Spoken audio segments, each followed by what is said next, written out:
Está Sí, bien. Ujú. sí, disculpe.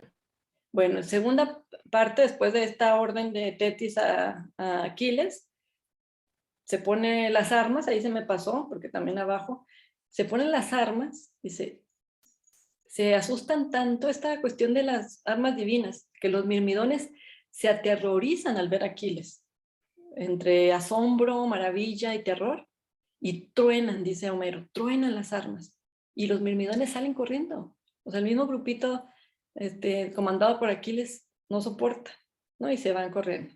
Entonces, bueno, ahora sí, después de la exhortación de Tetis a Aquiles, Aquiles va al campamento, ¿sí? Donde están todas las tiendas, y empieza a gritarles a todos. Así se grita terriblemente a todos, levántense, vamos a pelear, ¿qué están haciendo? ¿No? Como si no hubiera sido él el que tuviera días y días ahí sin querer luchar. Entonces, aquí está la famosa escena de la reconciliación, están en el ágora con Agamenón, y entonces de manera pública, digamos que se reconcilian, uno reconociendo y que se equivocó, y el otro diciendo que hasta ahí ya él depone su cólera y además los exhorta, así como él tiene muchas ganas, de ir a la lucha. Y luego ahí viene un tema también muy, muy importante para este capítulo, que es cómo Agamenón y también Aquiles, en esta reconciliación, en este diálogo, pues reconocen que ahí pasó algo, ¿sí? Reconocen, pero por otro lado, lo vamos a ver a continuación, más adelante, hay una cuestión de echarle la culpa a los agentes externos, estos divinos, que serán Zeus, Moira, Eris y luego la de la locura. ¿Sí? Entonces eso lo vamos a ver con cuidado. Y por último, ahí mismo en esta reconciliación, como cierre de la reconciliación, Odiseo los invita a todos pues al banquete, ¿no? Tienen que comer, ¿cómo van a pelear así? ¿No? Después, porque recuerden que vienen de la batalla en la que Patroclo murió y luego se la pasaron un buen rato peleando su cadáver. O sea, no han descansado, no han comido y si tenemos que comer. Y aquí les dicen, yo no voy a comer. A mí no me interesa, ¿no? Y hay toda una cantidad de versos, ¿no? Sobre ese tema, sobre el tema de la comida y que no quiere comer, como así como un niñito. Entonces, bueno, se traslada la narración a la tienda de Aquiles de nuevo, a donde ahí están todas llorando, él mismo llora, y entonces llega Briseida, que en la reconciliación con Agamenón le había dicho que que le iba a regresar a Briseida y que juraba, ¿verdad? Que nunca la había tocado, y que iba intacta. Entonces, bueno, y entonces en la tienda está este señor Aquiles triste, recibiendo lo que le van a mandar, y Briseida ahí hace toda una digresión también, porque ve a Patroclo y empieza a llorar, lo cual podría causarnos extrañeza, ¿verdad? Pero ella nos da toda la explicación, ¿sí? Yo creo que es un pretexto para, otra vez, para recordarnos la cruda realidad de esta Briseida y de la guerra, ¿sí? De estos esclavos de botín de guerra. Porque entonces Briseida empieza a decir, solamente tú, Patroclo, me ayudaste en mi tristeza, cuando yo fui pues raptada, cuando fui secuestrada en esta lucha en mi ciudad, ¿no? Y tú me consolaste y me cuidaste.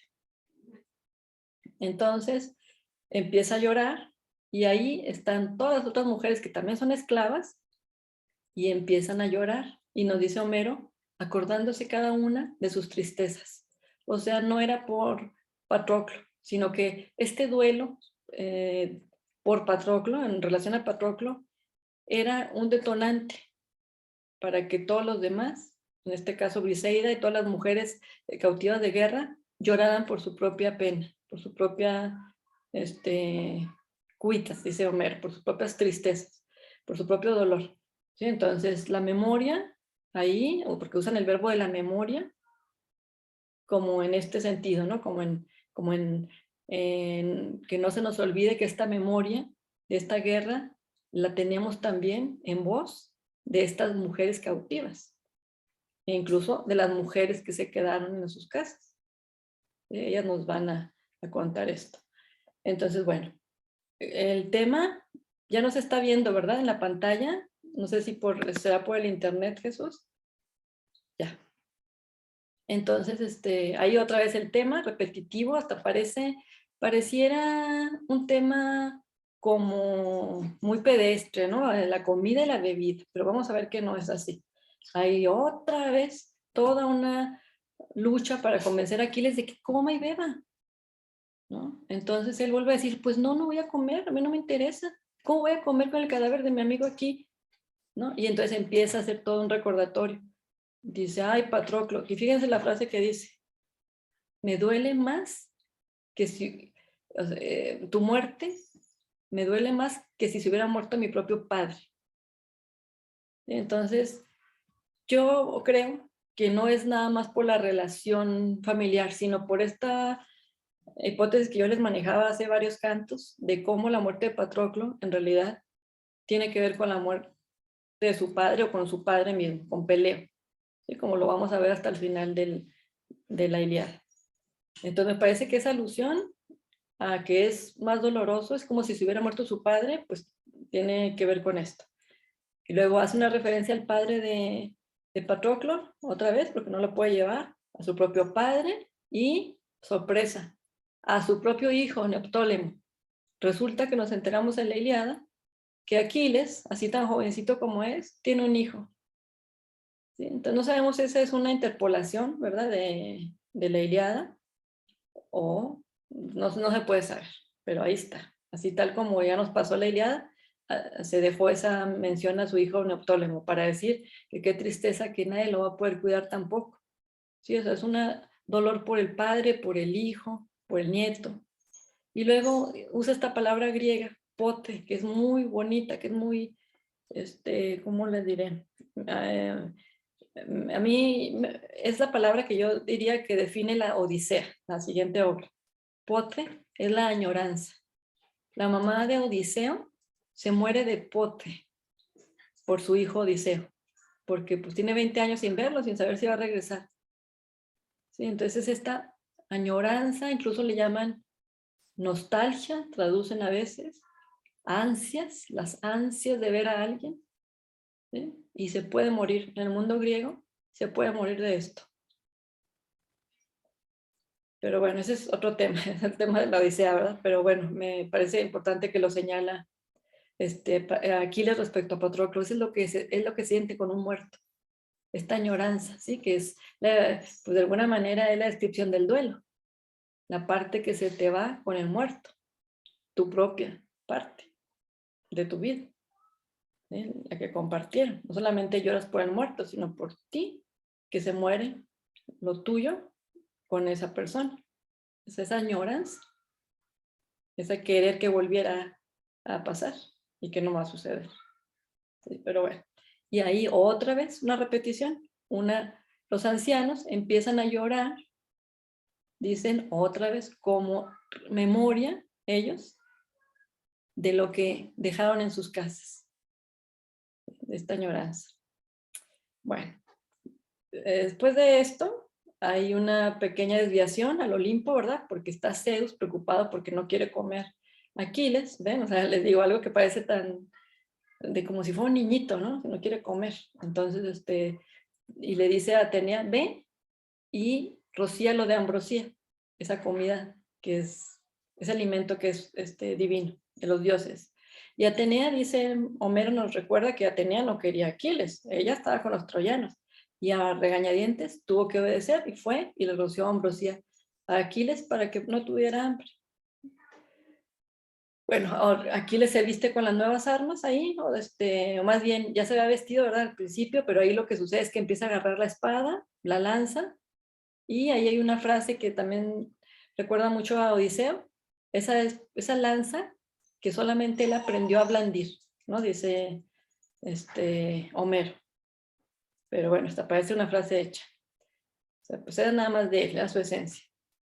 Y ya para terminar, ya en la misma tienda de Aquiles, el auriga Automedonte y otro, que fue el nombre, se enganchan los caballos, Janto y Valio, y se suben a él, se lo llevan a Aquiles, y Aquiles está ahí, lo recibe, el carro con los caballos, pero le reclama Aquiles a los caballos, que ojalá que a él sí lo protejan mejor y no lo dejen en el campo de batalla como abandonado a su amigo Patroclo. Entonces Janto, muy enojado y con voz, pues se la puso Hera, ¿verdad? Le predice su muerte. Le dice, no, no, no, no te voy a dejar allá. Además, otra vez esta cuestión de la culpa, y no fuimos nosotros, fue el Dios. Y, y aunque tú, después de que mates al que mató a Patroclo, tú vas a morir. Y termina con Aquiles enojado, para variar, ¿verdad? Diciendo, ¿para qué me predices mi muerte? Yo ya sé que me voy a morir aquí, lejos de mi padre y de mi madre. ¿Sí? Eso en cuanto a la estructura, pero que es el resumen de lo que vamos a analizar a continuación. Entonces, el primer tema, ¿no? De poner la cólera, lo puse así en ese verbo porque así es como lo ponen, el de poner la cólera, tal vez sería más exacto, no más exacto, pero más utilizando el verbo que utilizó Tetis cuando lo exhorta, cuando le ordena más bien, es a renunciar a la cólera, la renuncia de la cólera. Pero también le llaman la deposición de la cólera, como sinónimo. Esta cólera que una vez que la deponga, pues volverá a la batalla, ¿sí? Entonces, bueno, de poner la cólera. Fíjense, les puse en una hilera en griego unas cuantas formas de las que utilizan en este canto 19. Es el primero, menin apoeipon, perdón, es la que usa Tetis cuando le dice renuncia a la cólera. Y luego Evi holos, ¿se fijan? Holos también significa cólera, y entonces abandona la cólera. Y luego damasantes es dominar la cólera. Y pauo holon, pauo, como pausar la cólera, cesa la cólera. Y acá se los puse en español, unas de las cuantas frases que salieron a propósito de la cólera de Aquiles en este canto. ¿Sí? Dice, le entró la ira cuando vio el cadáver de Patroclo. O sea, otra vez se volvió a enojar. Y luego eso, Tetis lo exhorta, ¿verdad? A abandonar, a renunciar a la cólera. Y luego la frase que dice Aquiles, dice, por pura necesidad, yo habiendo dominado mi alma, hago que cese mi ira, o sea, como que se calme mi ira. ¿Sí? Y luego hay otra vez apaciguar a Aquiles, no podría volver a enojarme con Agamenón, se lo promete, y encolerizado con los troyanos. Es decir, no hay una deposición, sino simplemente un cambio de objetivo, ¿se fijan? Del objeto de la cólera de Aquiles. Eso como primer punto. Pero como segundo punto y mucho más importante, cuando uno ve estas frases, uno se queda con la idea de que esta cólera puede ser, pues sí, dejada, abandonada, o puede uno entrar en cólera como un acto de voluntad, ¿sí? Como si fuera pura cuestión de voluntad. Y bueno, vamos a recordar en la siguiente diapositiva algo que ya habíamos visto en el primer canto, que es la naturaleza de la cólera. ¿Sí? La cólera definitivamente es una pasión, es un impulso, una pulsión. ¿Sí? Son esas tres palabras que les puse ahí arriba, menis, holos y orgué, las tres palabras más importantes con las cuales los griegos enuncian esta pasión. Entonces, por eso es que a veces se traduce como la ira, a veces la cólera. Y en fin, pero aquí en la Ilíada, pues la vemos de manera indistinta. Yo les había comentado también de un autor que se apellida Crespo, ¿no? Que él jura que solamente Menis, solamente lo utiliza esa cólera Aquiles, lo utiliza Homero en Aquiles y en los dioses, pero no, no es así. Hoy, vean, ya vi muchos errores ahí de lo que escribí. Pero en fin, esta es la definición de Aristóteles en la retórica de la ira. Sí, creo que la habíamos puesto ya. Es un apetito penoso de venganza. Es necesario que el iracundo se encolerice con un individuo concreto, ¿ven? Es lo que les decía, porque dice Aristóteles, no es nomás que me enojo, estoy enojada con la vida. No, o más porque sí, no, siempre hay un objeto.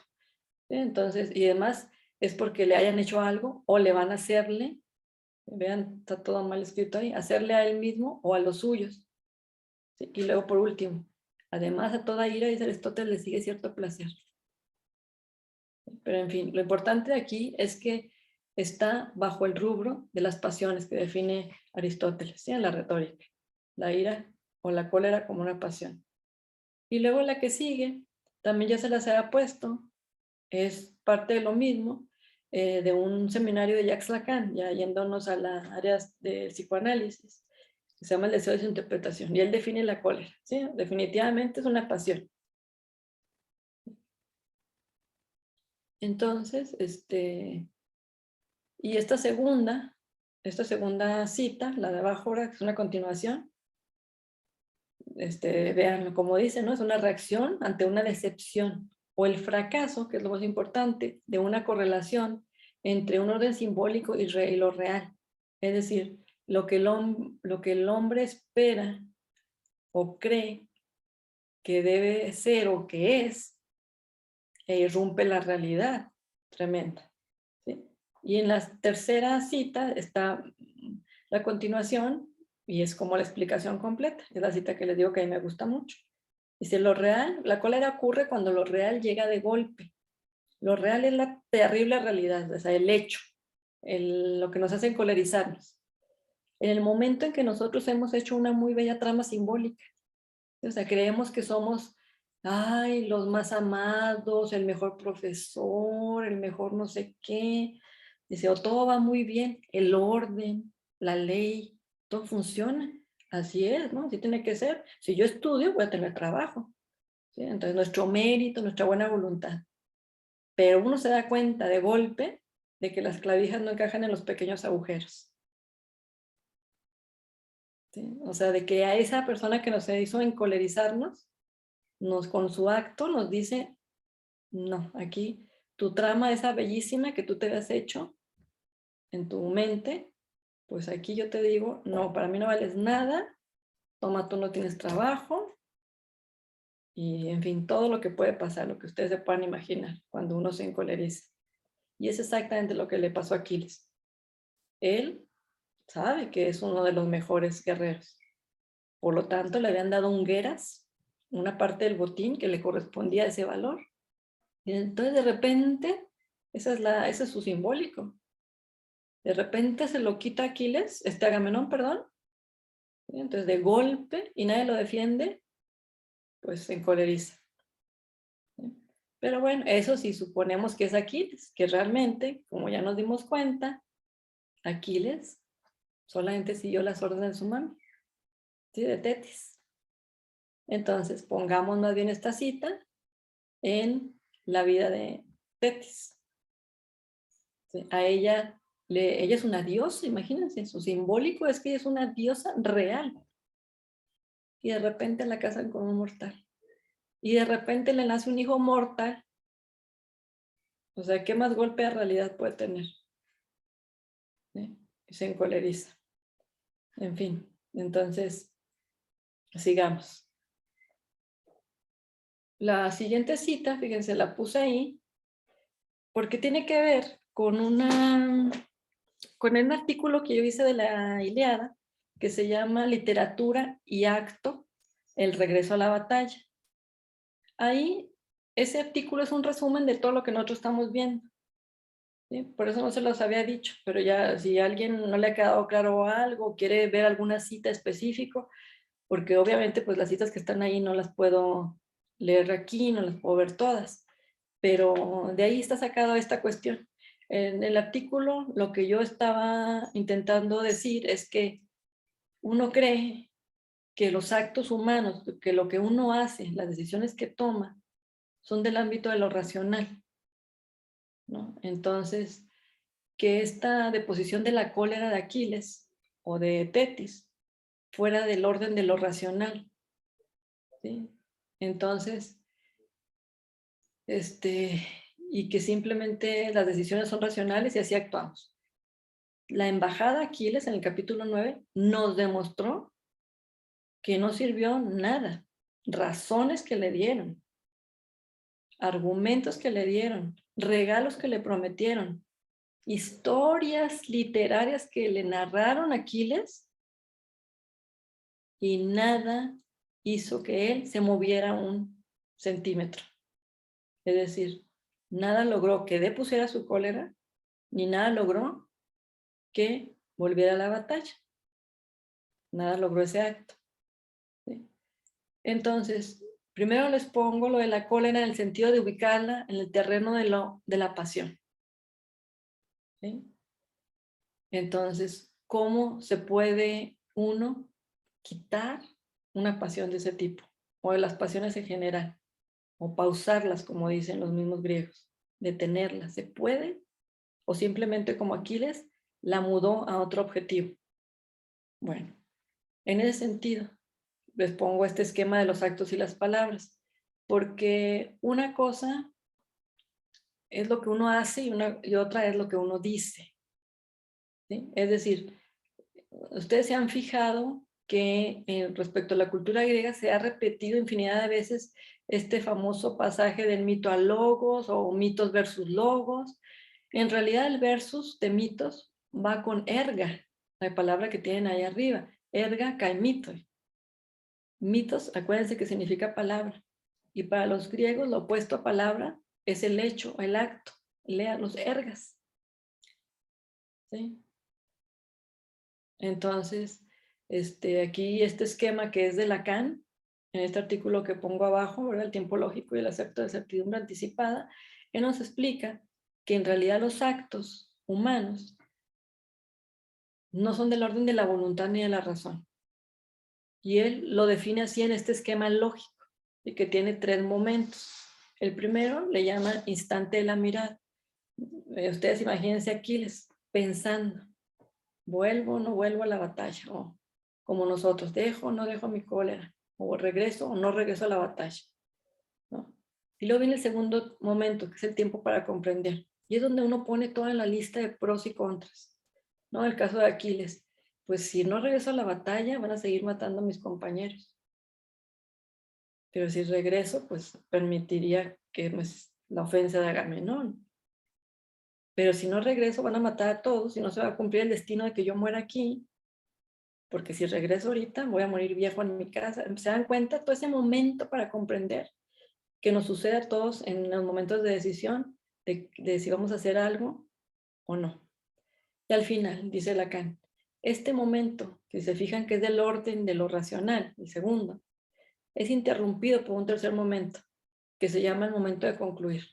Ese momento es una irrupción y va más allá de todos los argumentos que pudimos ver en el momento de comprender. Es del orden de lo irracional, del orden del inconsciente, más bien dicho. Sí, es una irrupción que termina de golpe con toda esta reflexión lógica, ¿no? Respecto al acto que debemos o no debemos hacer. ¿Sí? Entonces, en el sentido del regreso a la batalla de Aquiles, él, en esta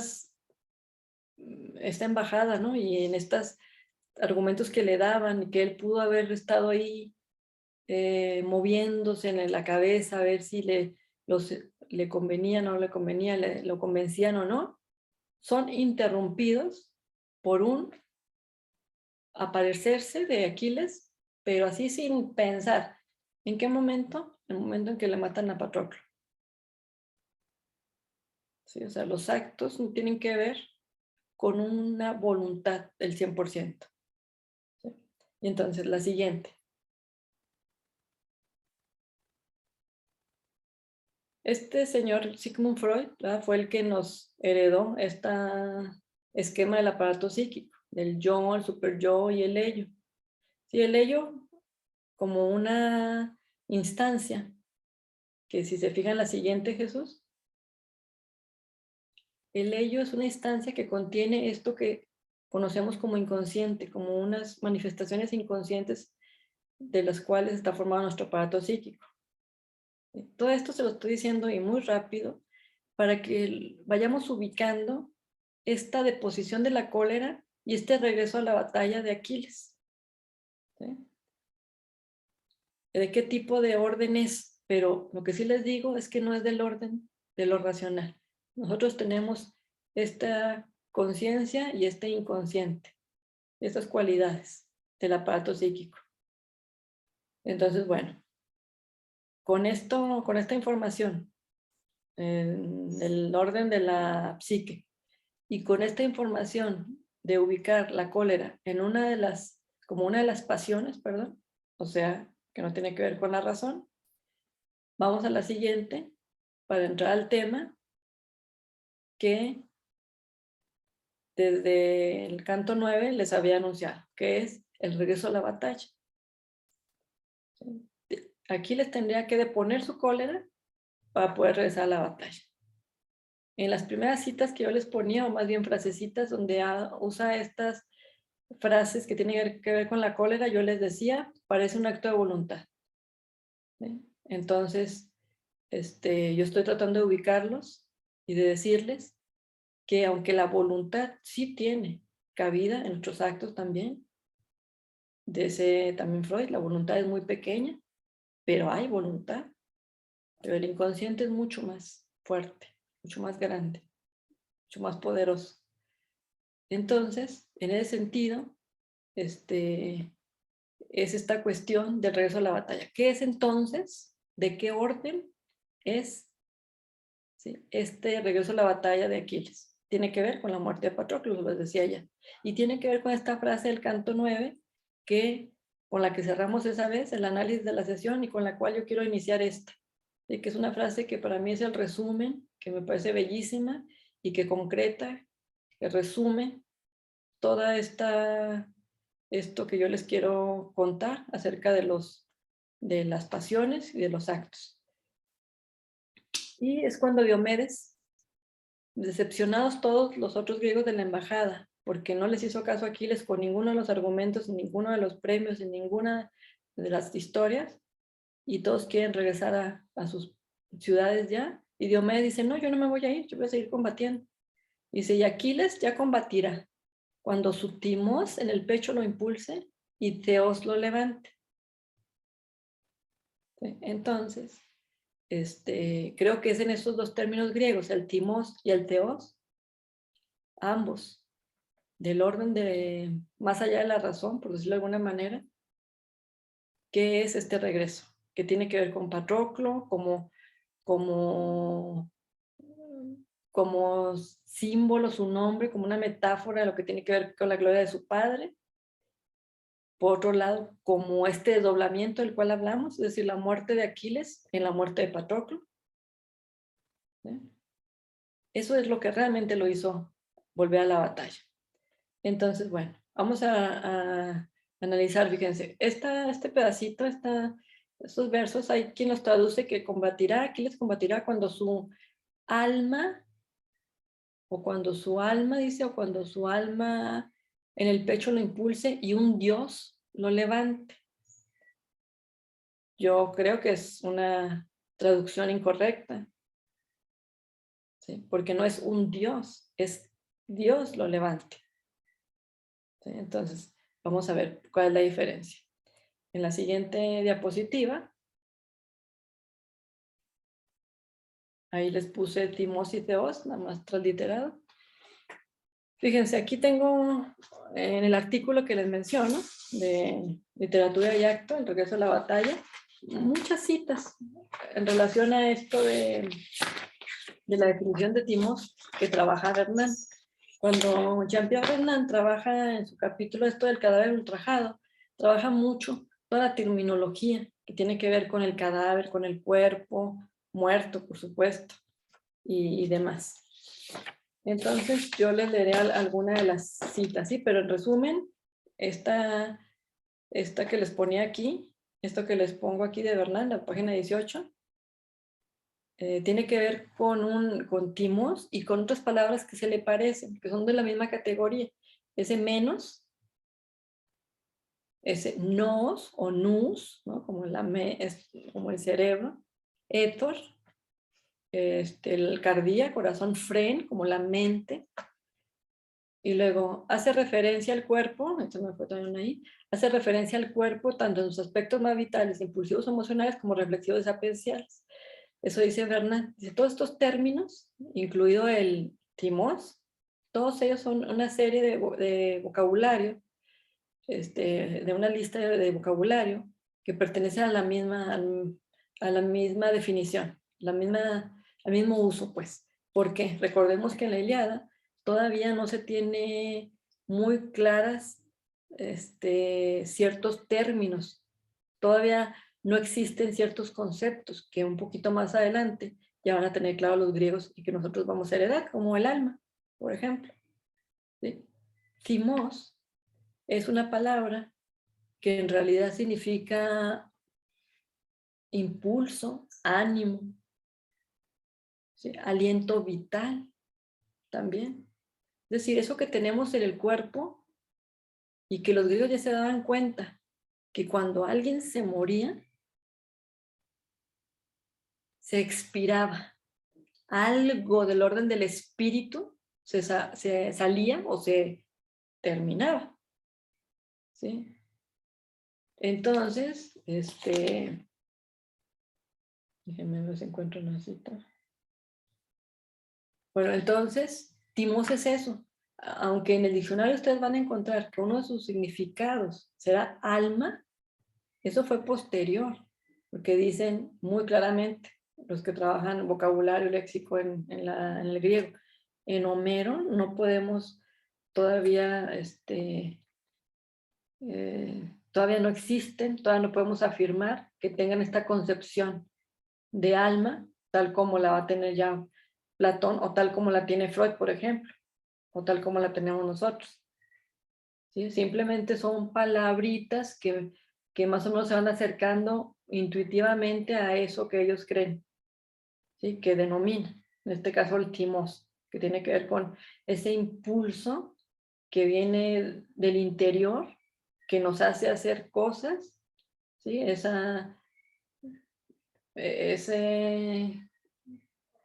sin explicación, ese de estar en la cama y me levanto, no me levanto, todo es temprano, no es temprano, hace frío, no hace frío, y de repente salta uno de la cama. Ese es el timos, ese impulso, ¿no? Como interno, eso es muy importante decirlo, interno. Y aquí les pongo abajo también, fue reemplazado por psige. Fíjense, hay varias palabras en griego, en la Ilíada, perdón, en el griego de la Ilíada, que son pues arcaicas para lo del griego clásico, por supuesto.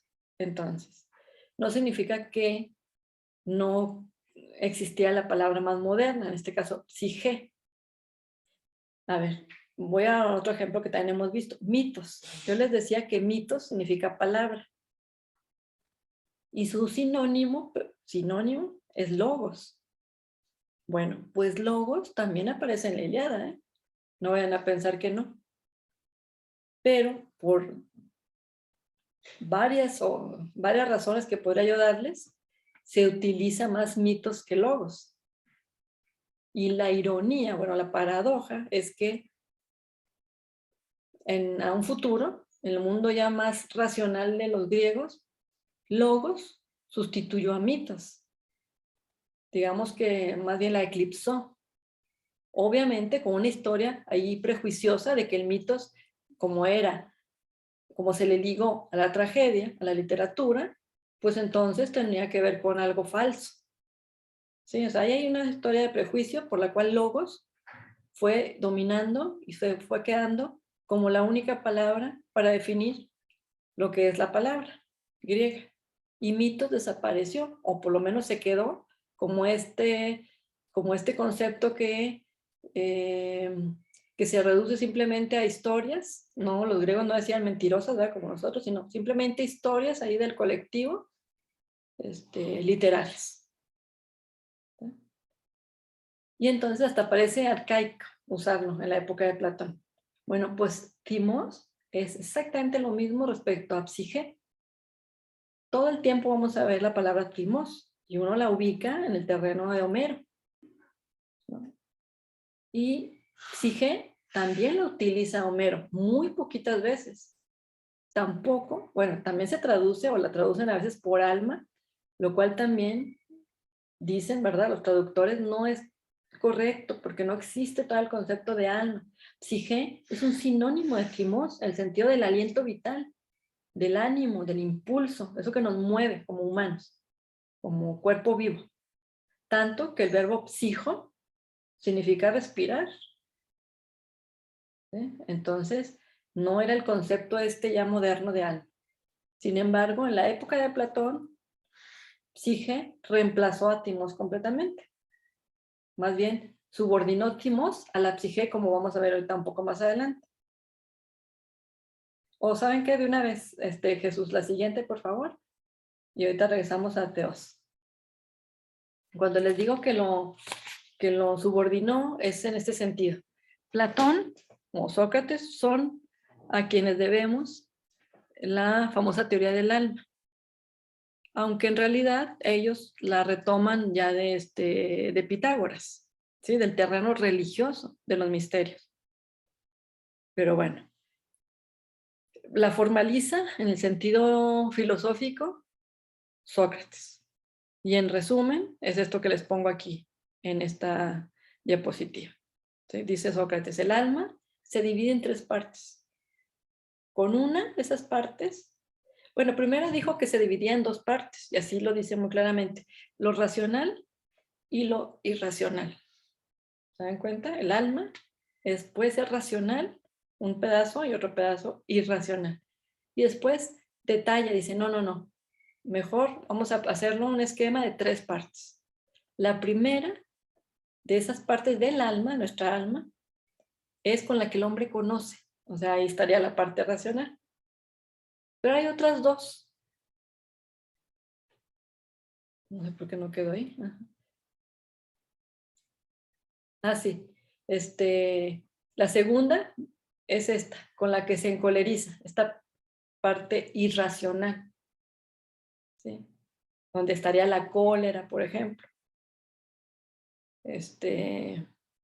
Y obviamente la podemos ubicar en este esquema previo de racional y irracional, pues en lo irracional.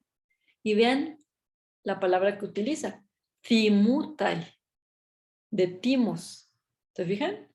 Como les digo que el alma, para Platón ya es psique, y solamente un pedacito del alma, que es la irracional, utiliza la palabra timos. ¿Sí? O sea, subordina un término al otro. No sé si me estoy dando a entender en este sentido. Y una tercera parte que está aquí a la derecha, dice, es la parte concupiscible. Y también utiliza un compuesto de la palabra timos. ¿Se fijan? Epitime. Es la misma. Epi es una preposición, timeticón. ¿Sí? O sea, ambas partes, que son las irracionales, y por una que es la que conoce, la racional, ambas partes están formadas con la palabra timos. Lo que les quiero decir es que subordinó Platón el timos a la psique y por otro lado le concedió el sentido totalmente irracional. Se daba cuenta que eso era más allá de la razón. ¿Sí? Bueno, entonces volvemos ahora al teos. Déjenme ver si hay algo aquí. Bueno, que además este timos está en el pecho. Ahora, si se fijaron, siempre el timos en el pecho. Ahora la segunda parte de la frase, el teos, todavía es más interesante. Hay varios autores, sobre todo filósofos, que se ponen a trabajar este tema del teos, porque dice, a ver, estamos un poquito equivocados, ¿no? Estamos tratando de comprender un fenómeno con nuestra mentalidad occidental, moderna, y sobre todo cristiana o católica, y de dioses antropomorfos, en fin. Y entonces tenemos a nivel lingüístico así muy claro al diccionario de Chantrén, ese diccionario etimológico de la lengua griega, donde nos dice que en realidad theos tiene más valor predicativo que ninguno, que nada. ¿Ya? Como predicado nominal. ¿Sí? O sea, como un sustantivo en su función predicativa. Y de acción, ¿verdad? Dice, tanto así, dice Chantrén, que lo encontramos, o sea, predicativo es como adjetivo, por decir, pero es un sustantivo. Cuando decimos, el parto es el milagro de la naturaleza. Tanto el parto como milagro son sustantivos, pero milagro tiene valor predicativo. Predica algo del parto. ¿Sí? Esa es una manera. No es adjetivo, es predicativo. Pero bueno, es otro tema. El caso es que dice, pero fíjense, tan es predicativo da como alusión a que fuera un adjetivo, no sin serlo, que lo encontramos en griego en su grado comparativo. Los únicos que pueden tener grados comparativos y superlativos son los adjetivos.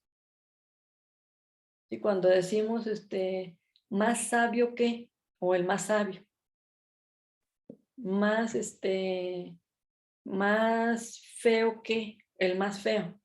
Solamente los adjetivos se lo podemos poner.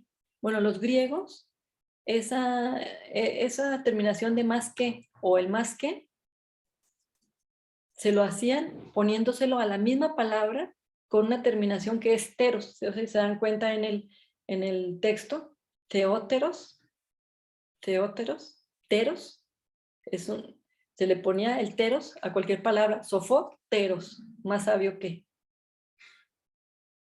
¿Eh? Entonces, fíjense cómo sería la traducción. Más Dios que. ¿Sí? Por lo tanto, como no nos queda muy bien esa traducción, pero en realidad dice, ese niño es más Dios que. Lo que quiere decir es un sentido como de adjetivo, es más divino, o sea, tiene algo más de otro orden de lo humano que tal persona. ¿Sí? Entonces, aquí les quiero leer unas citas.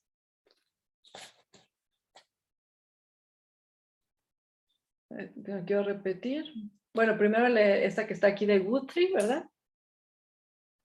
Dice, impresionados o atemorizados por las cosas de la vida y de la naturaleza, notables por su capacidad, me faltó una de otra vez, de producir placer o miedo, decían, esto es Dios, fíjense, esto es Dios. Y entonces dice Guthrie, esto es un Dios o aquello es un Dios. Y dice Guthrie, los cristianos dicen, Dios es amor, y los griegos dicen, el amor es un Dios. Si quisiéramos ser incorrectos gramaticalmente, pero que quede mejor el sentido, diríamos el amor es divino, ¿no? Pero no, los griegos decían estas frases, el amor es Theos, el amor es Dios.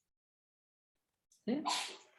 Entonces, bueno, otro autor, otro filósofo que se llama Gruber, él también empieza a trabajar mucho sobre este tema y dice, al decir que el amor o la victoria es Dios, o más exactamente un Dios, se pretendía decir primaria y fundamentalmente que se trata de algo sobrehumano, no sujeto a muerte, de duración ilimitada. Y sigue, cualquier poder, cualquier fuerza que vemos actuar en el mundo, que no haya nacido con nosotros y que continúe después de nuestra muerte, podía de esta forma ser calificado como un Dios. ¿Sí? Es decir, todo aquello que no perece, todo aquello que se sale del ámbito del humano, es Dios. ¿Sí? Entonces,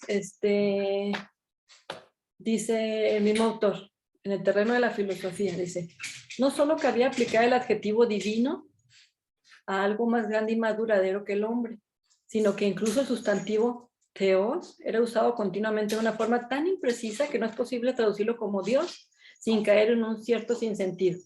Los filósofos milesios, por ejemplo, llamaban theos al sustrato del mundo físico que buscaban.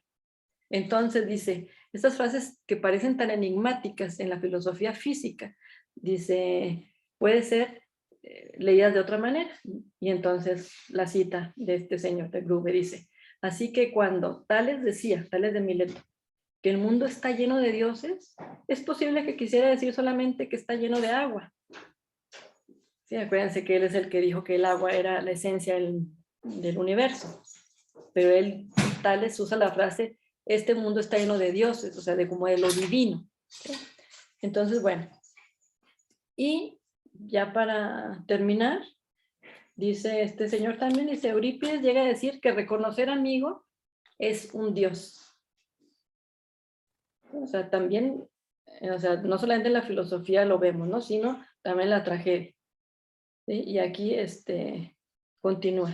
El pensamiento moderno ha asociado definitivamente la palabra Dios con una personalidad divina dotada de emociones prácticamente humanas, de mente y de memoria, de intenciones y deseos que han de ser tales para que obtengan nuestra aprobación, así como de amor y frecuentemente de ira. Nuestra moderna concepción de lo divino es, de hecho, más decididamente antropopsíquica que lo fuera la de los griegos. ¿Sí? Entonces, bueno,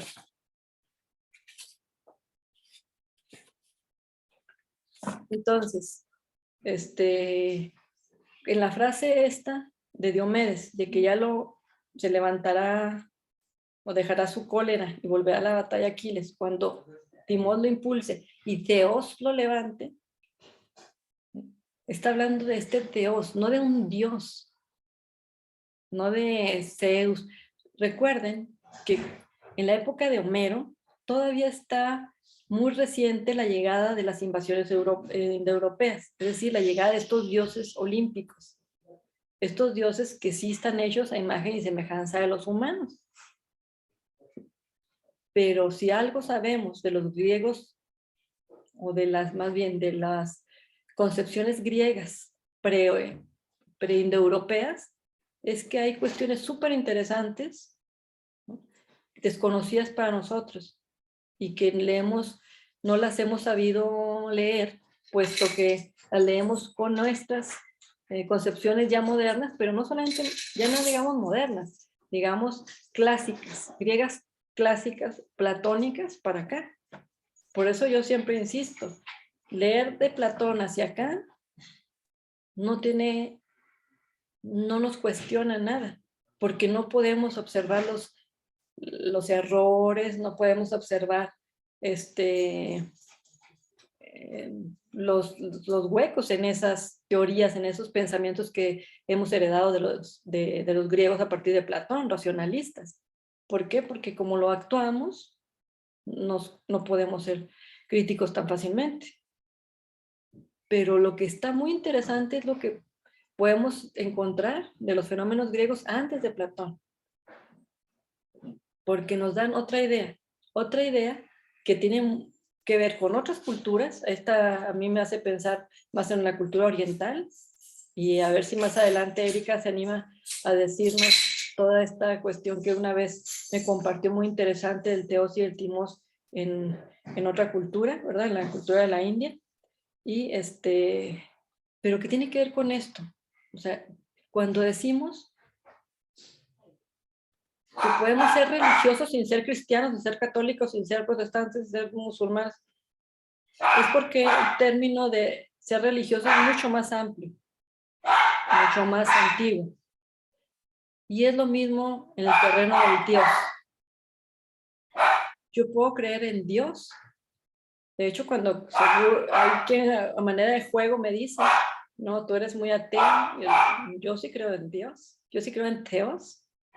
¿En Teos? ¿En este Teos? Por supuesto que sí.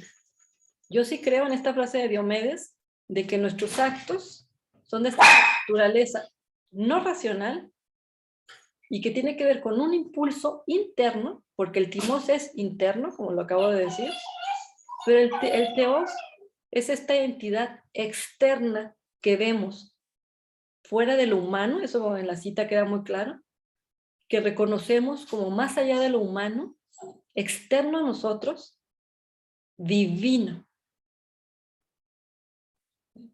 superior, por decirlo de alguna manera. Y aquí, para cerrar esto, hay una frase de Jacques Lacan que trabaja Luis Tamayo en un artículo que le llama Dios es inconsciente, porque es una frase de Lacan. Dios es el inconsciente que tenemos, ¿sí? Como jugando con eso de si el yo, mi voluntad, lo que creo yo que es lo que me hace hacer las cosas, es verdad también, en esa parte. Yo diría, interpretando a Lacan, pero también esta otra parte inconsciente,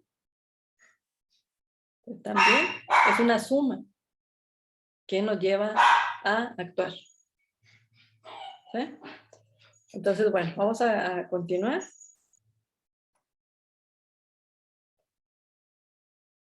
A ver si no se me pasa algo.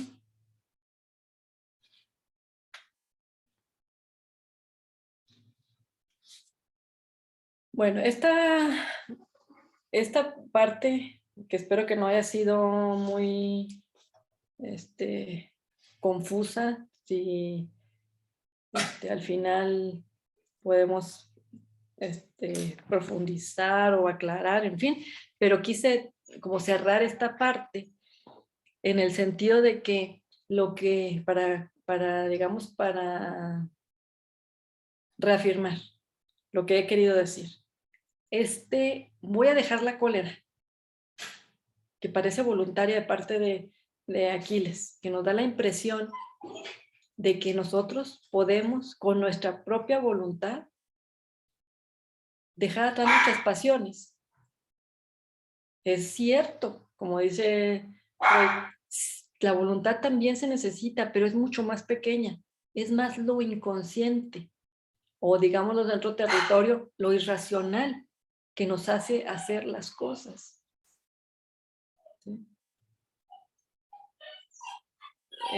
Así que ese regreso a la batalla de Aquiles tenía que ver más con esta naturaleza totalmente irracional, totalmente timótica, por decirlo, divina, ¿sí? Que se resume en la figura de su amigo Patroclo, pero que en esa figura lo que se resume no es nada más la amistad tan estrecha que tienen, sino lo que trabajamos en el canto 9, el desdoblamiento de Aquiles, la muerte de Patroclo, o sea, la muerte de Aquiles. Eso es lo que movió a este personaje para dejar atrás, ¿sí? Esta muerte de Aquiles que aparece en la Ilíada sin que aparezca, ¿sí? Con el desdoblamiento, es lo que lleva a su madre a decir, ya, regresa a la batalla. Estamos hablando otra vez del terreno de la mortalidad, del problema humano central, nuestra propia muerte. Por eso me gustó mucho cuando aparece esto muy al principio, en el verso 46, muy al principio, ¿verdad? Cuando le dice Tetis que ya renuncie a la cólera y vaya a exhortar a la batalla, y él ya vestido, por eso los mirmidones se asustan, corre y dice, exefane, se les apareció.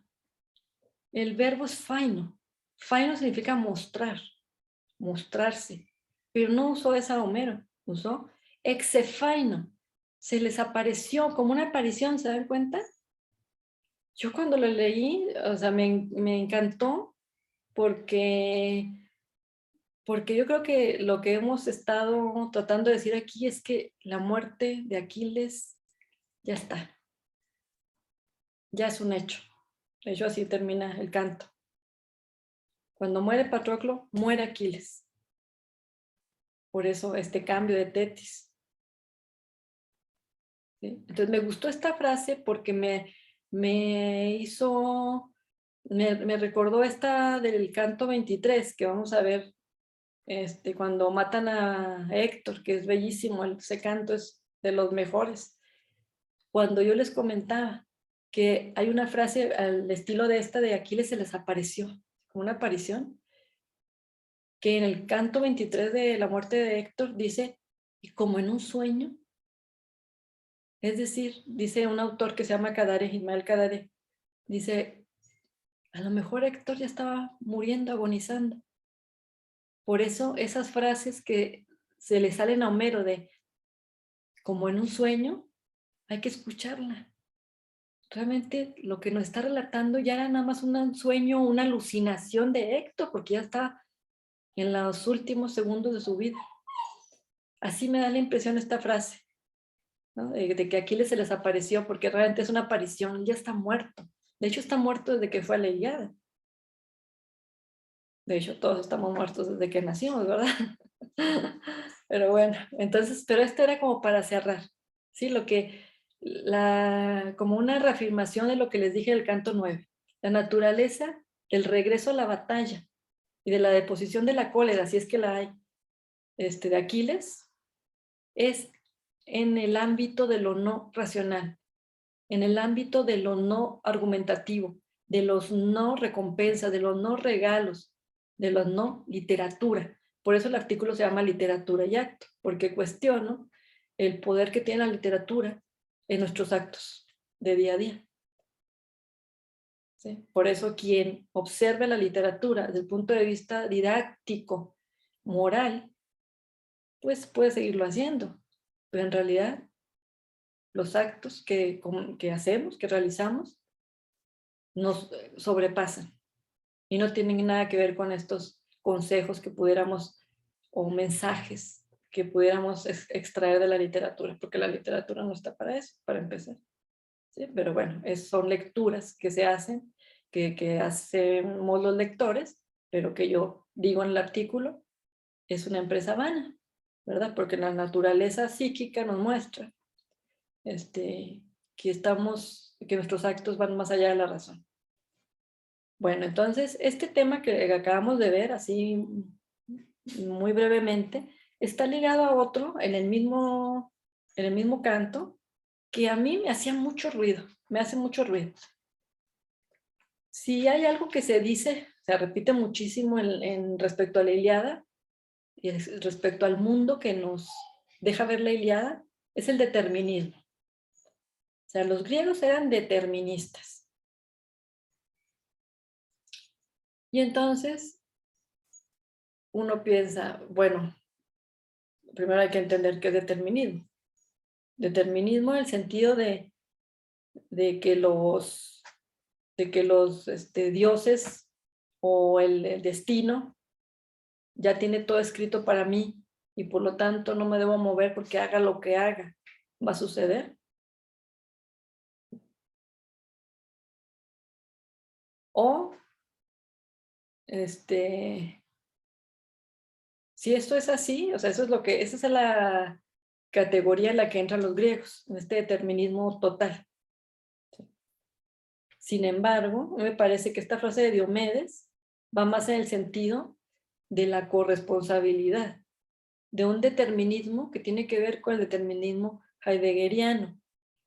Heidegger define la cuestión del destino, trabaja la cuestión del destino, pero la define, o más bien la utiliza para definir la libertad. Fíjense qué curioso. Dice, y que tiene más que ver con la frase de Diomedes, en el sentido de que nuestros actos están compuestos de un elemento interno del orden no racional, ¿verdad? Que es el timos, pero que reconocemos que hay algo fuera de nosotros, externo y superior, que se une, que ambos nos impulsan, ¿sí? Que hay una mezcla ahí en nuestros actos.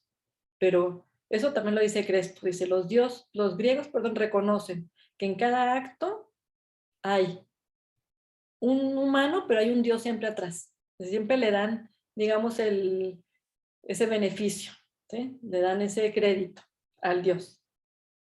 Y si ustedes se acuerdan en este mismo canto, cuando Janto se enoja porque le reclama a Aquiles y le dice, pues a Patroclo lo mató un dios y le concedió la gloria a Héctor.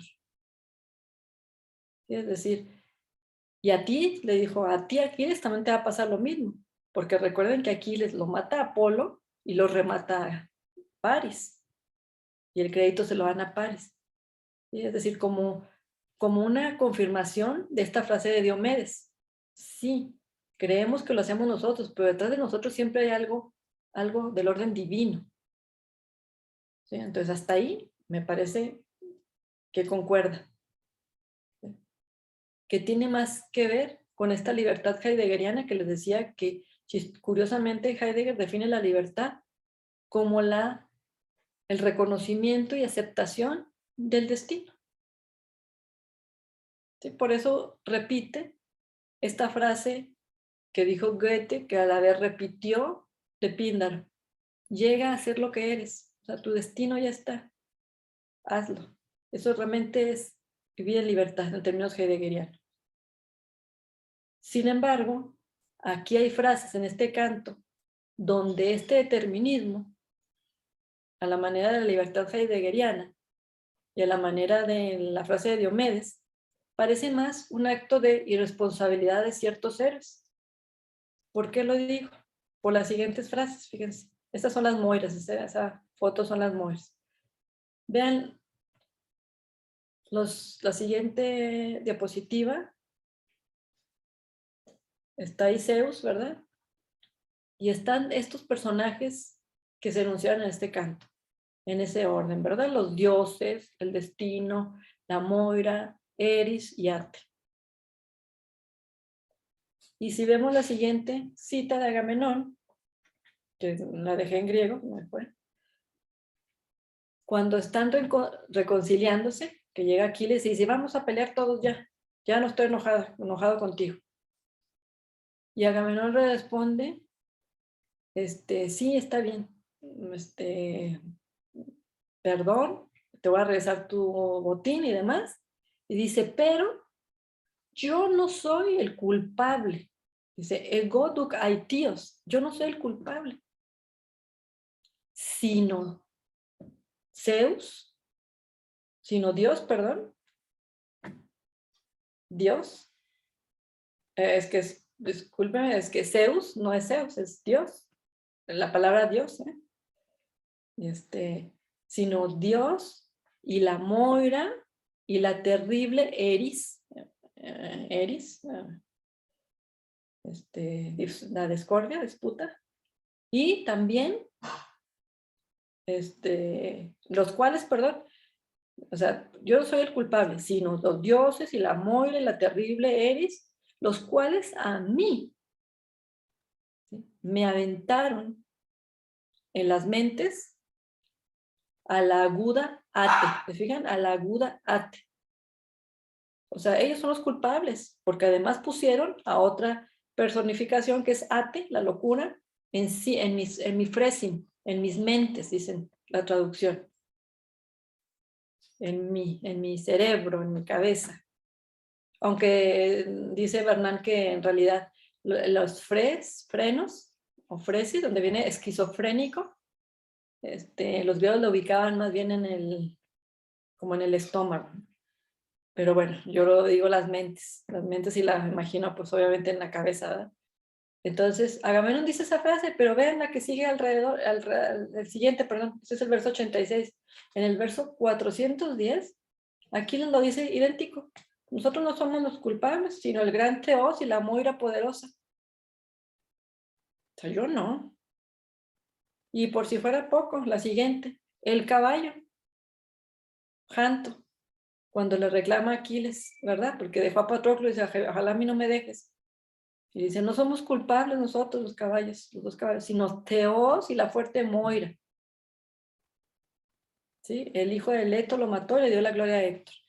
Estas tres frases pueden ser leídas en este sentido que les decía: el reconocimiento de que nuestros actos son de diversos, compuestos de diversos elementos, de diversos agentes, ¿sí? en los cuales Dios, Teos, ya sea que le pongan nombre como aquí, que el hijo de Leto, o los dioses en general, ¿sí?, están como como este componente externo en cada acto humano, como un acto de humildad y de libertad, de reconocer que yo y mi sola voluntad no somos nada, sino que vivimos en un mundo en el que hay unas fuerzas exteriores que también concretan nuestros actos. Esa es una primera lectura. Pero yo cuando leo esto y puesto en la boca de Agamenón y Aquiles, me parece más bien una anomalía de esta primera teoría. Una anomalía, porque aquí lo que vemos son dos personajes totalmente irresponsables de sus actos. Irresponsables totalmente. Agamenón diciendo, pues sí. O sea, ¿qué dice de su le quité a Briseida? ¿O qué dice de no quise hacerle caso a Apolo, no quise hacerle caso al sacerdote de Apolo cuando vino a traerme rescates por su hija? O sea, no hay nada de responsabilidad. Son como anomalías, ¿sí? Porque en el esquema de la predestinación, pero en el sentido de la frase de Diomedes, del timos y el teos, ahí hay participación humana, por supuesto. Hay algo interno y hay algo externo. Pero aquí se dan cuenta, es totalmente, yo ni tengo la culpa. Además, que lo hayan puesto en el terreno de la culpa. Si bien es cierto que es algo muy estudiado, que la palabra culpa, con toda esta connotación cristiana que nosotros ya conocemos, no la tenían tan clara los griegos, ¿sí? Porque este término que es haitía o haitios como adjetivo culpable, en realidad su significado es la causa. Entonces yo no soy el causante, no tiene este sentido moral de la culpa. Esa es una palabra que utilizaron para el Nuevo Testamento y el cristianismo. Yo les he dicho en otras ocasiones, como tenían que escribir parte del Nuevo Testamento en la lengua que era más común para poder transmitir a más gente, que era el griego, en esa época, pues utilizaban el vocabulario griego. Pero obviamente, ¿cómo puede vertir una cultura nueva, que es el cristianismo, un pensamiento, una forma nueva de pensar, de concebir las cosas, con un vocabulario que se queda limitado? Bueno, pues utilizan lo que se pueda y lo que se le parezca. Por eso, ustedes saben, la palabra pecado, tan cristiana, pecado. Eso no lo conocen los griegos. Y sin embargo, los que escribieron el Nuevo Testamento en griego tenían que utilizar una palabra griega. Pues utilizaron la palabra hamartía, que significa el error. Fíjense qué curioso. O sea, es un error, todos cometemos errores, pero en el nivel del cristianismo es un pecado, es una ofensa divina a Dios. ¿Sí? Entonces, lo mismo pasó con esta cuestión de la palabra culpa, el culpable. No tenían una palabra para esta culpa en el sentido tan doliente, tan sufriente, tan cargado, ¿no? De sufrimiento, sino simplemente agarrar la palabra haitía, que significa la causa, el origen de las cosas. ¿Sí?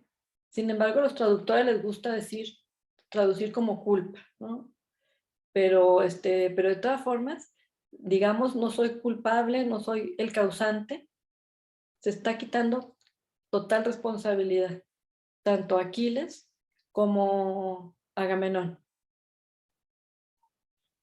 Y, y todo este tema que se está jugando aquí me hizo mucho pensar, pero bueno, más adelante se los digo porque vamos a lo que sigue, que está relacionado, ¿verdad? Para seguir con el mismo tema.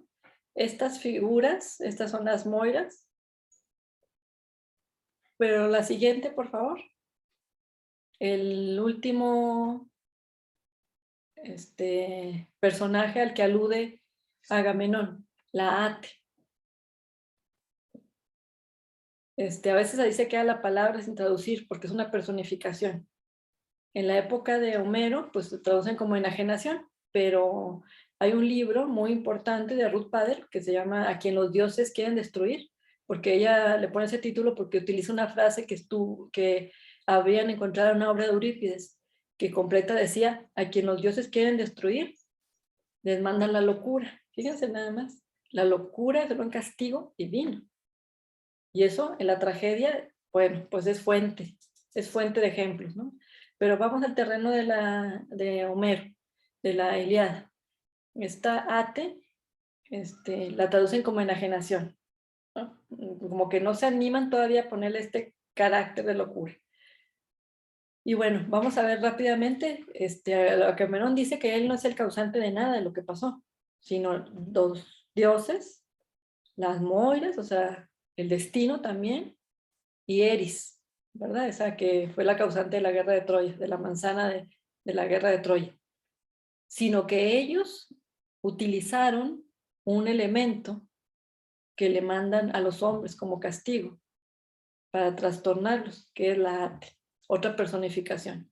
Porque como les pongo ahí en el resumen de lo que dice en ese canto 9, Ate es una diosa, definitivamente. Y luego me gusta la primera frase, Ulomene Ate, ¿se acuerdan cómo empieza la Ilíada? Mene naede tea peleideo Ulomene agileus, o sea, la cólera, Ulomene, menin. La cólera, menin, tiene el adjetivo de Ulomene, funesta. Y aquí se lo pueden traer a Ate, la Ate funesta. Bueno, es una diosa, es la hija mayor de Zeus, y lo que nos dice ahí del mito de ella, en la misma Ilíada, es que camina sin pisar el suelo, sino se monta sobre las cabezas o las mentes de los hombres. Y luego hacen toda una digresión ahí para decir que incluso, ¿cómo empezó todo esto? Empezó porque a Zeus lo engañó. Y cuentan toda la historia de este juramento. ¿Sí? Se los voy a decir muy rápido, que tiene que ver con el mito de Heracles. Zeus había embarazado a Alcmena, una mortal, y Zeus sabía que iba a tener un hijo poderosísimo. Y dijo, el hijo que nazca ya en este transcurso de este tiempo, de este día, va a señorear, va a gobernar sobre todo mi linaje, o sea, sobre todos los griegos. Y entonces era, como siempre, muy enojada y frustrada porque Zeus tenía todos los hijos más importantes con las amantes, ¿verdad? Mortales, además. Lo quiso engañar y dijo, bueno, está bien, pero júralo que el que nazca ahorita en las próximas horas va a ser el dueño y amo de todos tus descendientes, todo tu linaje. Y Zeus dijo, claro, lo juro. Y entonces muy astuta, se fue corriendo y se fue, no recuerdo qué ciudad, no, se me fue, y ahí había una mujer embarazada de un señor, y estaba embarazada de 7 meses, pero obligó a unas diosas que eran sus aliadas, que son las elitías, las diosas del parto, a que adelantaran el parto. Fíjense cómo sabían los griegos que a los 7 meses el niño ya era viable, ¿verdad? Y hace que nazca un niño que se llama Euristeo. Y entonces, pues Zeus ya había dicho que Euristeo, bueno, que el que naciera, perdón, iba a gobernar, y entonces Euristeo se hizo el amo de todos, y a Zeus le dolía que Euristeo fue el que le mandó a hacer los 7 trabajos estos tan terribles a Heracles, lo trató como su esclavo, siendo que Heracles era hijo de Zeus, porque Heracles pues nació un poquito más adelante. ¿Sí? Entonces, como Zeus fue engañado por Hera, pero dice en realidad me engañó Ate, no era Ate, o sea, estaba enajenado. Entonces ahí una escena muy linda ahí en la Ilíada, dice, Zeus la agarra de los rizos a Ate y la avienta por los cielos, por el Olimpo, dice, para que vaya Ate y solamente engañe a los mortales, a los hombres, a los humanos, a los ántropos. O sea, ya no a los dioses. Entonces la expulsa. Era una diosa que estaba pues en el Olimpo y la avienta, la destierra. Entonces de ahí en adelante solamente va a dañar a los humanos. Y por lo tanto, pues Aquiles también fue engañado.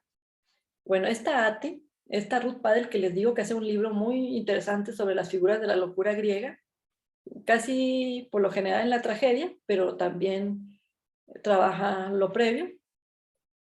En resumen, así muy, muy burdo tal vez, ella dice, tomando también en cuenta otros autores, que en realidad Ate está inserta en una cadena de daño. Significa que ella ocasiona un daño a los hombres, o los enajena, los enloquece. En este enloquecimiento, el humano hace una locura, por supuesto, un acto loco, como matar a alguien. Y entonces, por haber matado a alguien, Ate los castiga también de otra manera. ¿Sí? Entonces, en conclusión, dice Ruth Padel, Ate fue una figura que costó mucho trabajo, como hacer, como formalizar su función ahí entre los griegos, porque se dieron cuenta después que en realidad Ate era la causa de la locura o el daño. O sea, gracias a que el hombre estaba enloquecido, hacía una tontería, como es lo que dice Agamenón. O sea, yo no era, yo tenía Ate en la cabeza, o sea, me cegó totalmente. Pero también puede ser la consecuencia de la locura. ¿Sí? Es decir, yo estoy loco por otra razón y, y hago algo. O sea, tengo Ate, hago. ¿Sí? Es la consecuencia y la causa. Y para cerrar ese tema, vean la siguiente diapositiva. Ahora hay mucho escrito, ¿verdad? Pero me parece muy importante. Este ate, aunque no se sabe de dónde viene, sí hace referencia al verbo ao, que significa perturbar, trastornar, dañar, enloquecer, ¿verdad? También. Pero lo que es muy interesante es cómo aparece en el canto quinto, el canto 19, perdón, de la Ilíada. Si ustedes se fijan, cuando lo dice Agamenón, dice hacen, en voz pasiva. Y se entiende, de ahí que los traductores digan, y se deduce, que la traducción o lo que quiso decir es que fui engañado por Ate. Fui engañado. La voz pasiva es cuando un verbo, el sujeto no es el agente, sino el que recibe la acción del verbo. Entonces fui engañado por Ate. O sea, pasivo. Yo soy pasivo, dice Agamenón. Pero miren qué interesante. Cuando lo usan, que también lo usan más adelante el mismo Agamenón, lo usa en voz activa, o sea, cuando es agente. Y significa, me equivoqué. ¿Se dan cuenta? Es como el resumen. Hay verbos en griego que cambian de significado según la voz. Por ejemplo, si yo digo el verbo, aunque se oiga feo, matar. Yo, en activo, mato o maté. Y en voz pasiva, yo fui matado, aunque se escuche feo. O comer. Yo comí o yo fui comido. Tienen el mismo significado, nada más cambia la pasividad y la actividad. Pero hay verbos, varios verbos en griego, que cambian totalmente el significado si están en voz activa respecto a la voz pasiva. Entonces, en verbo asamen, que usa Agamenón, dice me equivoqué. Erré, dice la traducción. O sea, una responsabilidad del hecho. Sin embargo, cuando hace alusión a Ate, dice fui engañado. Con el mismo verbo, ¿se dan cuenta? Y ese es el gran tema de la locura. Es decir, alguien puede ser juzgado si está loco. Tiene que ir a la cárcel alguien que está loco. Y ese es un tema súper interesante que ocupa mucho el psicoanálisis. ¿Sí? Pero que, bueno, después hablaremos de eso. Ahorita lo que quería era, con este verbo en voz pasiva y voz activa, como cerrar este tema de la responsabilidad o irresponsabilidad de los actos humanos. ¿Sí? En relación al determinismo griego, en relación al timos y teos griego. ¿Sí? Y ya como último, fíjense, ese es un banquete, ¿se fijan? Están los dioses ahí comiendo, porque es un tema que parece insignificante, ¿verdad? Como les decía al principio, que es el tema de la comida. Y la siguiente diapositiva, ahí está, digamos, un resumen de frases acerca de toda esta temática del comer, no comer, estar sediento, estar hambriento, etcétera. Y yo lo resumo con este título, ¿verdad? Estamos hablando en realidad de la mortalidad humana, obviamente, ¿verdad? La mortalidad versus la ambrosía y néctar que aparecen varias veces en el canto. que es el alimento divino. Y que también se resume en dos frases que aparecen en el mismo canto 19, que me gustó mucho, ¿verdad? Porque lo dicen clarísimo, es el sentido metafórico de las palabras. Y lo dice muy claramente, se lo dicen Aquiles. La comida y el vino, ¿sí? Situ, kai oinon, dice, ellos son exactamente el ánimo y el valor. O sea, así de claro. Si no comemos, no tenemos la fuerza, el ánimo de levantarnos, menos de levantar una espada. Pero se necesita el vino también, como metáfora del valor. ¿Sí? Eso por un lado. Y por otro lado, esto que también dice, Aquiles es el que lo dice, sed y hambre, en el sentido metafórico. Dice, ¿a mí de qué me dicen de estar comiendo? Yo lo que quiero, lo que tengo es hambre de venganza. Y nosotros decimos sed, ¿verdad? De venganza. ¿Sí? O sea, este acto humano que no puede ser más humano que el comer y el beber, si no nos morimos, en este contexto metafórico, ¿verdad? De la mortalidad. Entonces, ahí les ponía yo una serie de oraciones que aparecen, y aparecen muchas más. O sea, aparece, ustedes cuando lean un canto, siempre fíjense que, cómo repiten las frases. Es ahí donde uno se tiene que ir fijando, ¿no? Entonces, la primera, ¿verdad? Que tiene que ver con el vino, broton, la comida, los ajayon, nestias, acmenus, los aqueos que están, ¿cómo decirlo? Sin comida, están en ayuno, loposis, udebrosis, no tienen bebida ni comida, disómena, tan sedientos, deipnesa, el ego dipsa teicalimos, la sed y el hambre, ¿verdad? El sentido metafórico lo usa Aquiles. Tlesome, situ, la comida otra vez, que leute, o sea, vean, todo eso tiene que ver con estar en ayuno, no comer, comer, etc. ¿Y por qué pongo que este tema parece así nada más de pasadita, pero que en realidad es todo, de todo lo que engloba esto, de lo que hemos hablado a lo largo de todo el seminario, y que no es la excepción en esta sesión, que aunque me centré, pues, que si en la cólera como un acto, como una pasión que no se quita nada más por la pura voluntad, con un regreso a la batalla de Aquiles, que está en unos términos, más allá de la razón también, ¿no? Y que tienen que ver con algo sobrehumano. En este caso, con la muerte de Patroclo, que la hizo que se levantara. ¿No se acuerdan cómo estaba él en los cantos previos? Triste, llorando. Cuando le avisan que muere Patroclo, o sea, que muere él, pues un impulso tremendo, ¿no? Que lo levanta. Y lo que quiere es pelear. Tan quiere pelear que viene Tetis y lo tiene que detener, porque sin armas no. Tiene que morir con su identidad nueva divina y con esas armas divinas. Entonces pareciera que este tema, ay, lo de la comida, ay, qué pedestre, ¿no? Que están perdiendo el tiempo, ¿por qué son tan obsesivos? Bueno, porque es una realidad, es una realidad.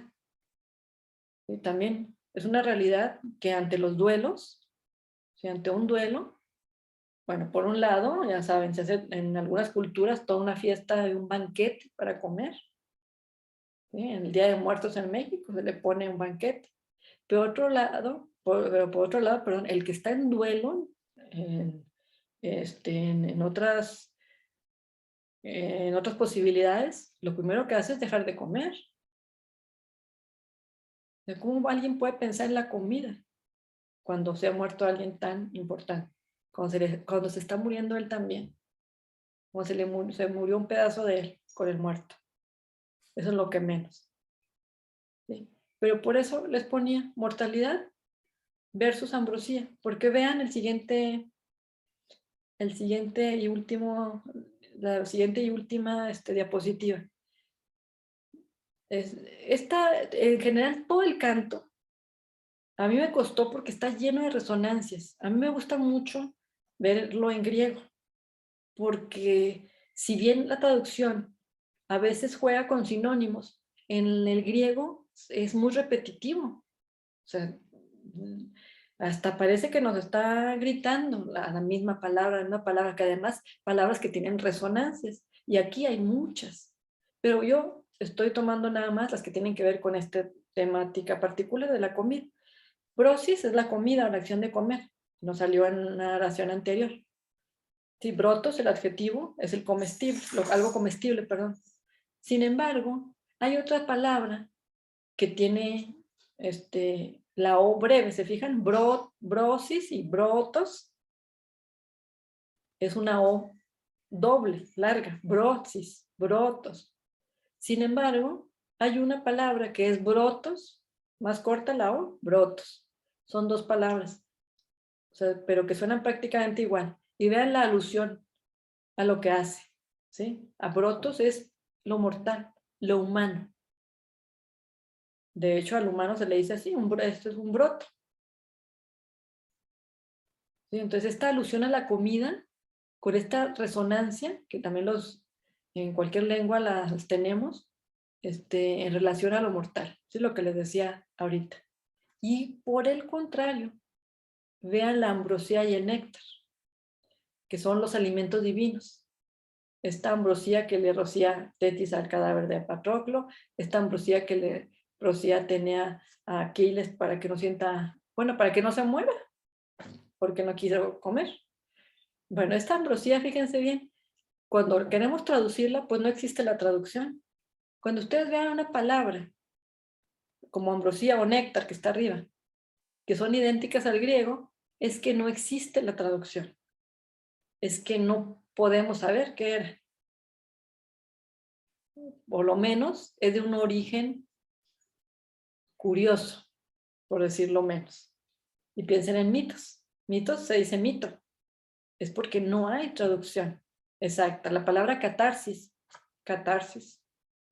porque no tenemos certeza total de lo que significaba.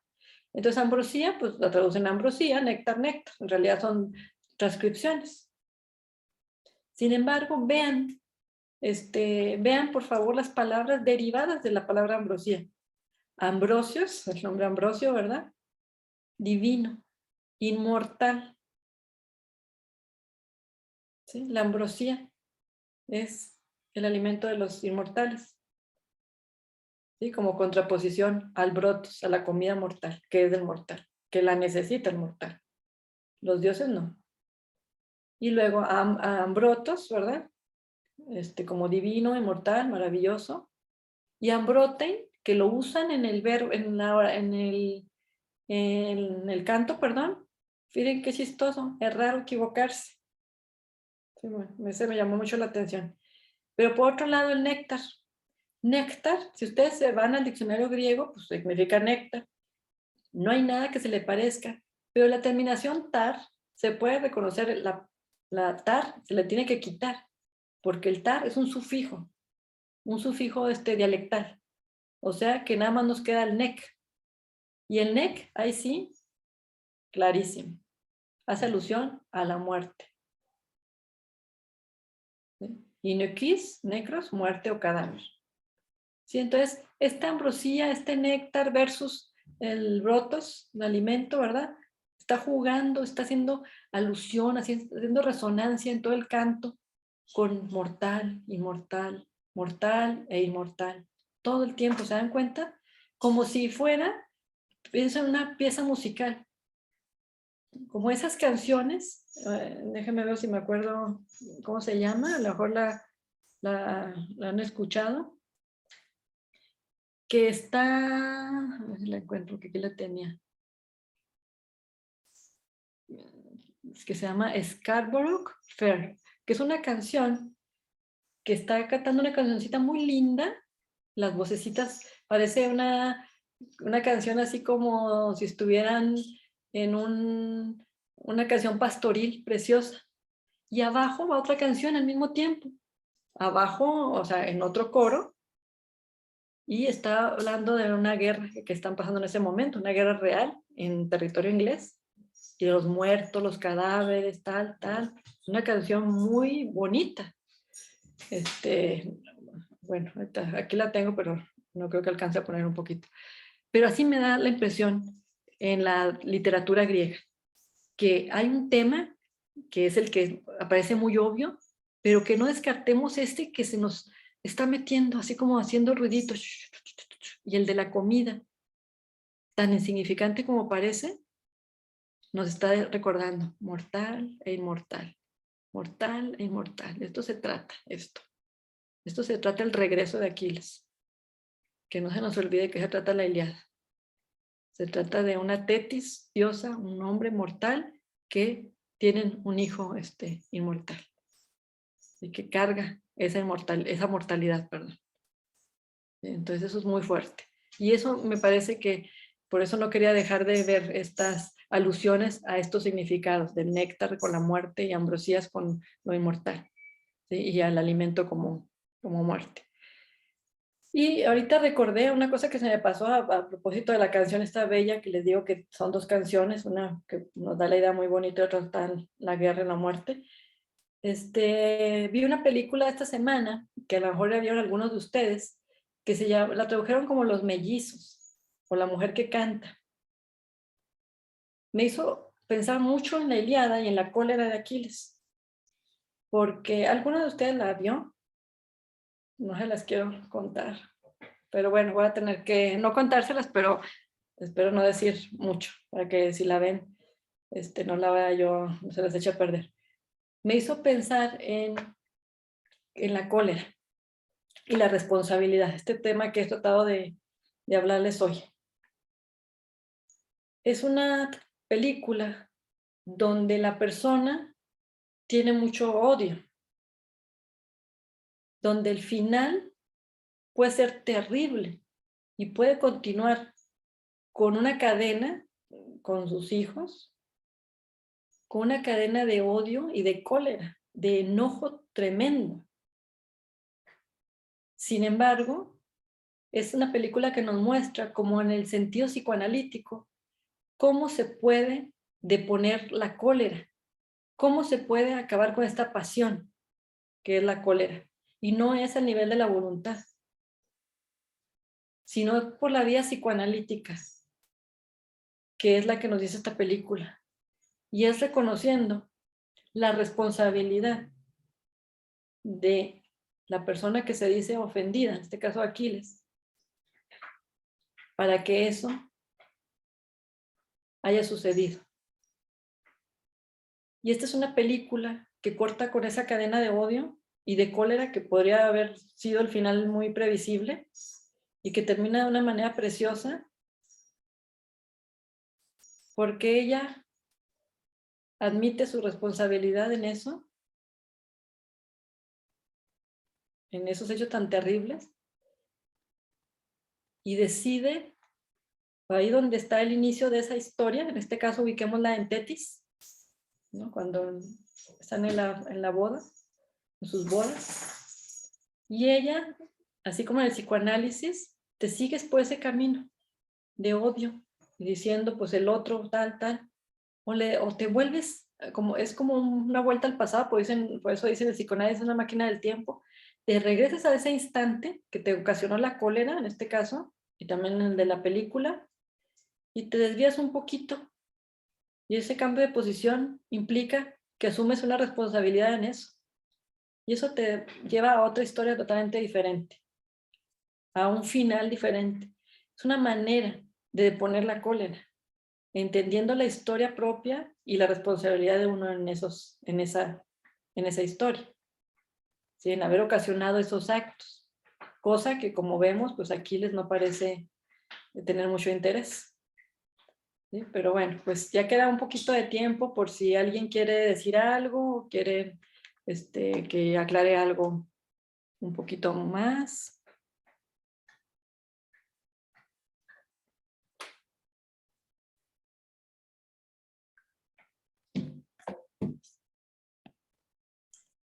Yo quisiera compartir algo con respecto a cuando Janto habla, el caballo, y la diosa Hera le da voz. Recientemente leí en el epílogo de La llama doble de Octavio Paz una cita que me pareció muy interesante. dice, la prodigiosa metamorfosis con la que los dioses... está hablando de Filemón y Baucis, del amor. Filemón y Baucis no pidieron la inmortalidad ni quisieron ir más allá de la condición humana. La aceptaron, se sometieron al tiempo. En cuanto al mito de Filemón y Baucis. La prodigiosa metamorfosis con la que los dioses, el tiempo, los premiaron fue un regreso. Volvieron a la naturaleza para compartir con ella y en ella las sucesivas transformaciones de todo lo vivo. Así, su historia nos ofrece a nosotros, en este fin de siglo XX, cuando lo escribió, otra lección. La creencia en la metamorfosis se fundó en la antigüedad en la continua comunicación entre los tres mundos, el sobrenatural, el humano y la naturaleza. Que ahí se ve muy bien en ese pequeño momento de Janto el caballo hablando, que le da la voz al caballo y Aquiles escucha a su caballo, ¿no? Y eso me encanta porque también hay una reflexión sobre mortalidad e inmortalidad. Me resonó muy fuerte aquí. Y luego dice, ríos, árboles, colinas, bosques, mares, todo estaba animado, todo se comunicaba y todo se transformaba al comunicarse. El cristianismo desacralizó a la naturaleza y trazó una línea divisoria e infranqueable entre el mundo natural y el humano. Huyeron las ninfas, las náyades, los sátiros, los tritones se convirtieron en ángeles o en demonios. La edad moderna acentuó el divorcio. En un extremo la naturaleza y en el otro la cultura. Hoy, al finalizar la modernidad, redescubrimos que somos parte de la naturaleza. La Tierra es un sistema de relaciones o, como decían los estoicos, una conspiración de elementos, todos movidos por la simpatía universal. Nosotros somos partes, piezas vivas en ese sistema. La idea del parentesco de los hombres con el universo aparece en el origen de la concepción del amor. Pues sí, además una cita realmente excelente para introducir los siguientes cantos, que de eso se tratan precisamente, por eso son importantes, más que por otra cuestión. Es el combate en el río y el combate de los dioses. Y tiene que ver con esto que nos acabas de leer tan bello Jesús, Sí. de esta relación humana con la naturaleza, en la que, como lo dijiste ahorita, Aquiles escucha a su caballo, exactamente. Se puede, el río va a hablar, van a ver, es una belleza, el río le habla a Aquiles. Sí, entonces, me parece excelente para cerrar ahorita y como inicio del los dos siguientes cantos que vamos a analizar. Ay, pues gracias, Vero, por esta sesión tan maravillosa. Fue de un aprendizaje increíble y me imagino que ustedes están igual de motivados, compañeros, que yo para seguir leyendo la Ilíada y mantener este ánimo por profundizar en la Ilíada y ojalá que más tarde en la Odisea, Verónica, porque sí, estamos fascinados. Muy bien. Gracias, Vero. Gracias por esta preciosa sesión. Pues nos vemos en 15 días, compañeros y amigos. Muchas gracias. Que estén muy bien.